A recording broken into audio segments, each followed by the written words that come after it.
Keep listening, keep learning. The Tom Daniel Show. Keep listening, keep listening, keep learning, keep learning. The Tom Daniel Show. You're listening to The Tom Daniel Show, and I'm your host, Tom Daniel. You know, there are songs that feel so familiar, so deeply baked into American culture, we kind of stop hearing them altogether. They become just like musical wallpaper, background noise. They float on by on autopilot at baseball games, elementary school assemblies, and campfires where somebody brought a guitar but only knows 3 chords and one of them is wrong. And near the very top of that song list sits Home on the Range. Oh, you know it. At least you think you know it. Oh, give me a home where the buffalo roam, where the deer and the antelope play, where seldom is heard a discouraging word, and the skies are not cloudy all day.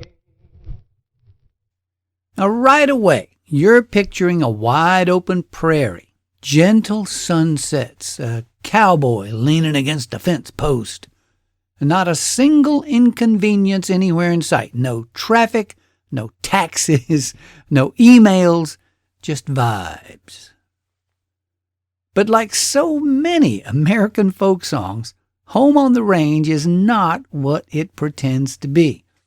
Now, the real story's stranger, sadder, a little more political, and far more revealing about how Americans wanted to see themselves during westward expansion. So, let's take a little peek behind the curtain. Okay, first surprise, Home on the Range was not written by a cowboy. It wasn't written by a rancher, a trail hand, or anybody who'd ever successfully roped a single thing. Home on the Range was written in the early 1870s by a doctor named Brewster Higley. Dr. Higley was a well-educated, cultured man from back east who found himself practicing medicine on the Kansas frontier. And here's the key detail.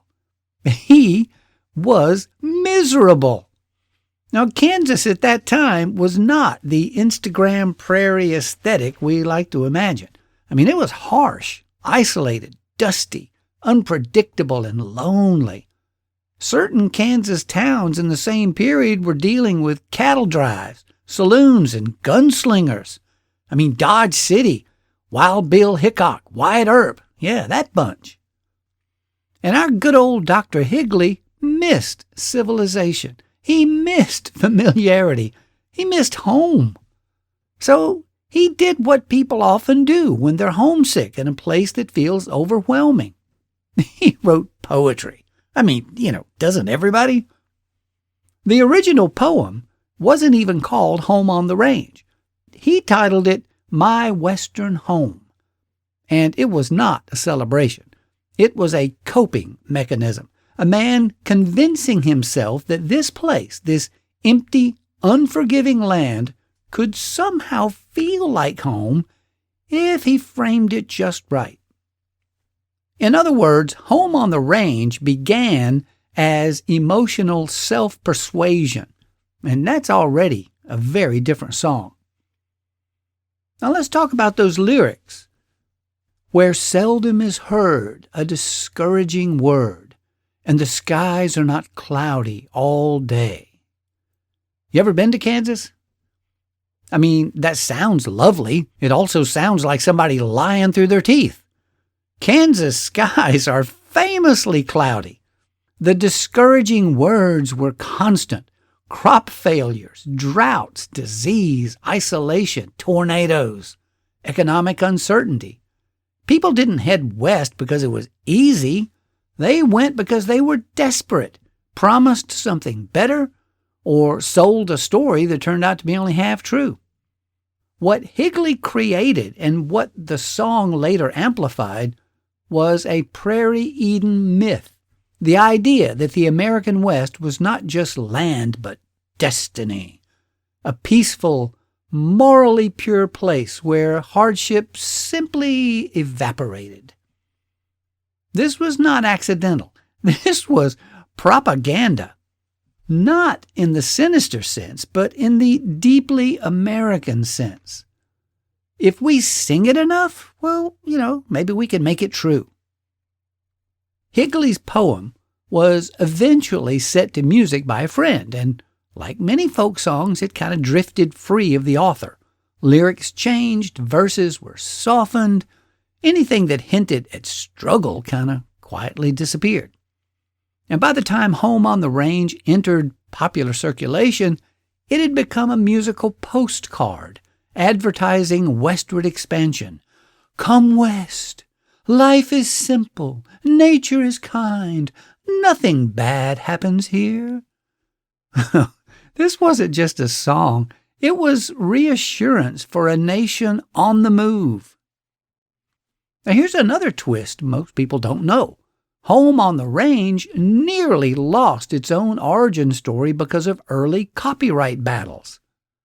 As the song grew in popularity, multiple people claimed authorship. Higley's name was totally forgotten, disputed, or erased for decades. Different versions of the song appeared in print with different credits, or none at all.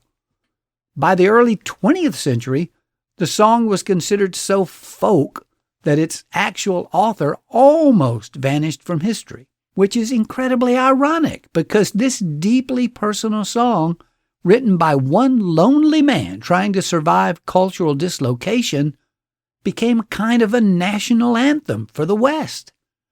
So there must have been some big legal showdown over who owned it, right? No, there wasn't. No Supreme Court case, no dramatic courtroom fight, no gavel coming down to settle it once and for all. And the reason's pretty simple.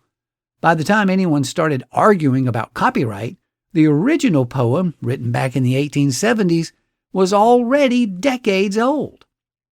U.S. copyright law at the time was pitifully weak, inconsistent, and barely enforced. And more importantly, the song was already everywhere. It'd been printed, sung, altered, and passed along so freely that it had effectively become public domain just simply through use. In practical terms, Home on the Range was already too folk to put back in the bottle. What did happen came later, and it wasn't legal, it was just historical. In the early 20th century, music historians and Kansas researchers started doing the cleanup job. They traced the song backward through old newspaper clippings. They found the original poem, My Western Home. They compared early versions of the lyrics, and they followed contemporary accounts that verified the author of the poem as Dr. Brewster Higley. Now, by the 1910s through the 1930s, a clear consensus emerged. Higley wrote the poem. A friend, Daniel Kelly, supplied an early melody.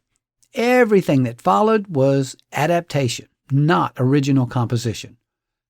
Now, Kansas eventually embraced this history outright, and Higley was publicly recognized as the song's author. So, here's where everything landed. Authorship, Dr. Brewster Higley. Copyright, effectively public domain. Royalties, none. Legal ownership, nobody. In other words, the song belongs to everyone, but we now know who actually wrote it. And that ending kind of fits the song perfectly. A homesick man writes a private poem. The nation adopts it as a myth. The law shrugs. History quietly restores the name. That tension between individual experience and national storytelling is exactly what Home on the Range is really about. Now, you're listening to The Tom Daniels Show, and we'll be right back. The Tom Daniels Show. What are you waiting for? The Tom Daniels Show. What are you waiting for? The Tom Daniels Show. What are you waiting for? The Tom Daniels Show.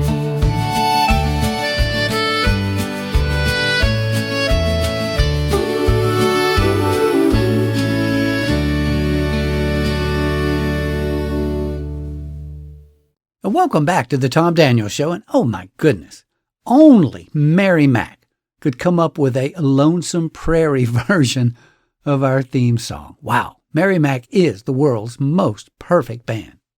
Now, we've been talking about the American folk song Home on the Range, and now enter Franklin Roosevelt and the power of nostalgia.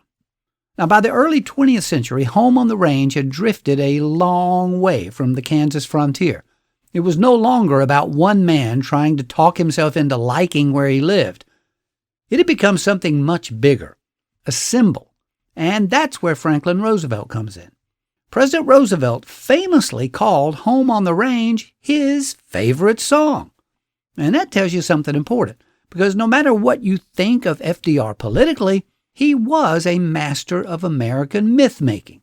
He understood the emotional power of nostalgia, especially during periods of national stress like the Great Depression and World War II. Home on the Range didn't describe reality. It described what Americans wanted to believe about themselves: resilient, peaceful, rooted, and destined for abundance. No dust storms, no bank failures, no wars, just open land and reassurance. It wasn't a frontier song anymore. It was a comfort song, a memory Americans could visit when the present time felt unstable. And in case there was any doubt about how completely the myth had taken hold, Kansas officially adopted Home on the Range as the state song in 1947, nearly 70 years after it was written. So we go from personal expression to national legend to official symbol.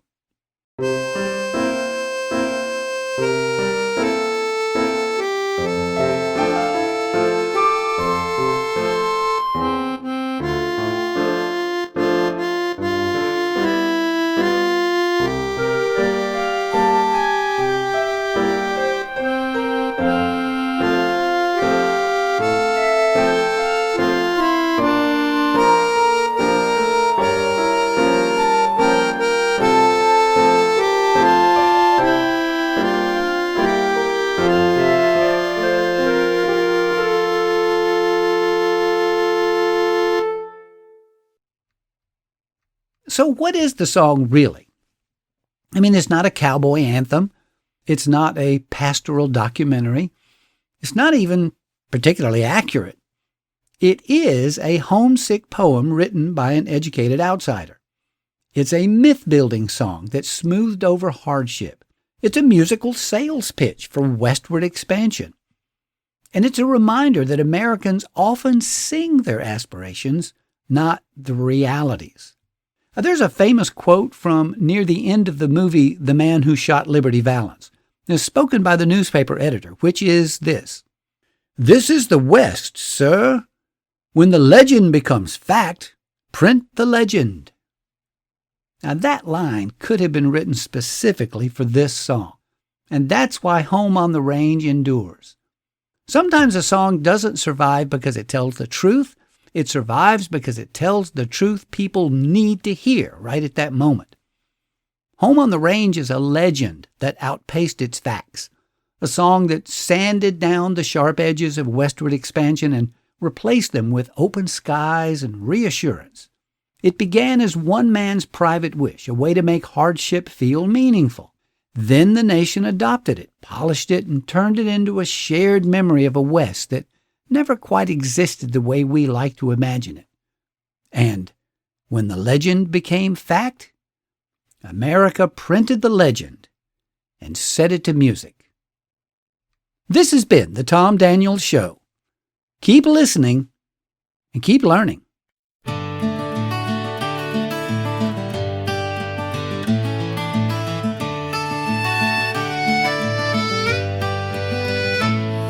Keep listening, keep learning.